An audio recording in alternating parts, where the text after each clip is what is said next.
Hello everyone, this is Teresa Wang. So I've been teaching you guys how to build your music studio, right? Whether you're a piano teacher, cello teacher, or singing teacher, doesn't matter what instrument you own, okay? What instrument you want to teach. Most important is to have a strategy, have a plan on how to set up your studio successfully. Now, I've talked about a few things earlier on, writing your blog, videotape, your own performance or your students' lessons, write something about your own teaching or performing experience. All these things are very important. But in this video, I want to talk about your mindset, okay? Your mindset and how to reach your goal, okay? Now, what do I mean by mindset? I actually talk about this a little bit in my English podcast. You have to set up this positive mindset before you start to do this. What I mean is, you really want to make it happen. Okay, so instead of thinking, oh, I'm not sure I can do it, I understand there's a fear, there's a concern, oh, I have to start doing these things I'm so not good at, or I'm so bad at selling myself, I'm so bad at technology, I don't even know how to set up a blog, I don't even know how to write, I don't even know how to check my email, okay, I don't think so, but just start from somewhere. I was completely terrible at anything technology, okay? I didn't know how to even I didn't know how to set up a website, definitely, okay?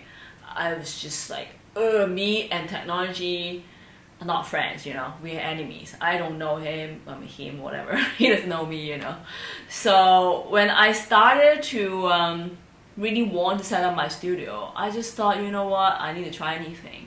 So I just started writing a little bit, sharing my experience, sharing my knowledge for free.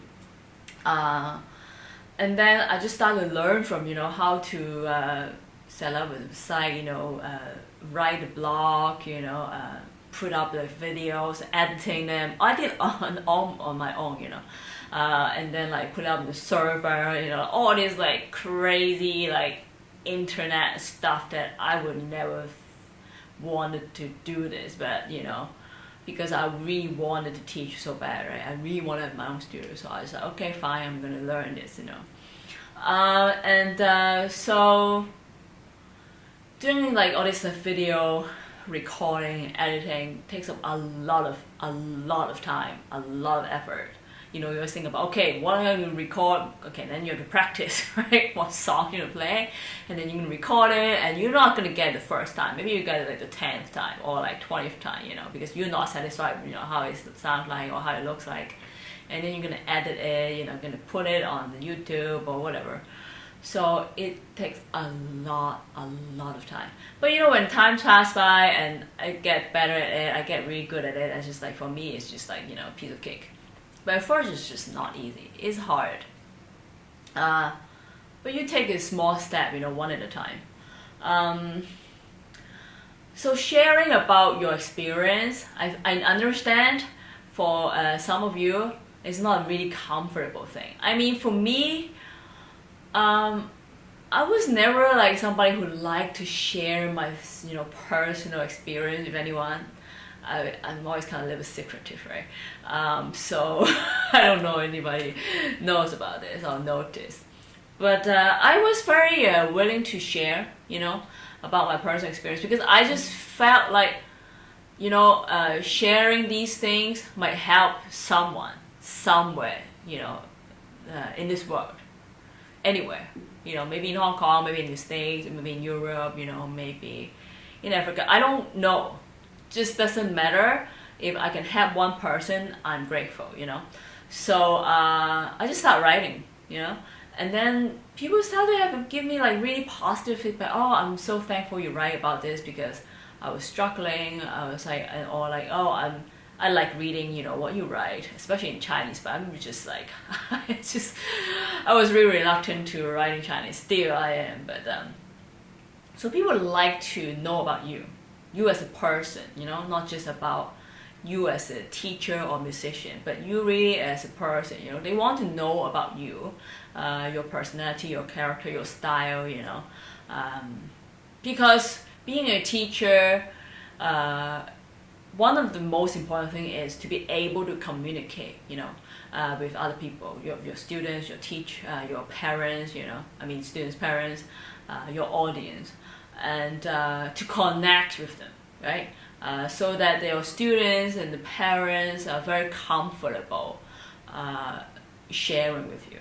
I think it's very important. Like when you play at the piano or any instrument that you're good at or you teach. It's about sharing. It's about connecting. You can play all you want, but at the end of the day, when it comes to like a performance, you need to connect with your audience. So it's the same thing, teaching. You need to connect with your student. You need to connect with, your audience, right? Student, parents, So writing about yourself, your experience in teaching and performing is great. They can understand you from that perspective.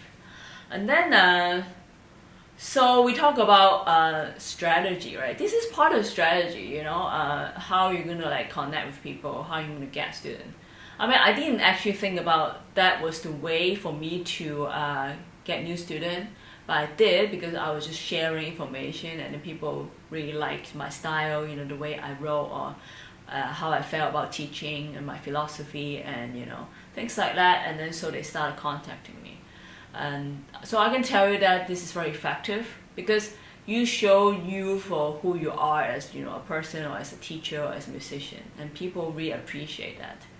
And also sharing knowledge with people for free, and people can learn, and they are very grateful, and some of them might become your students, some of them might not, so it's about being generous and sharing, and you'll get like great result. You will get something in return, I can assure you that.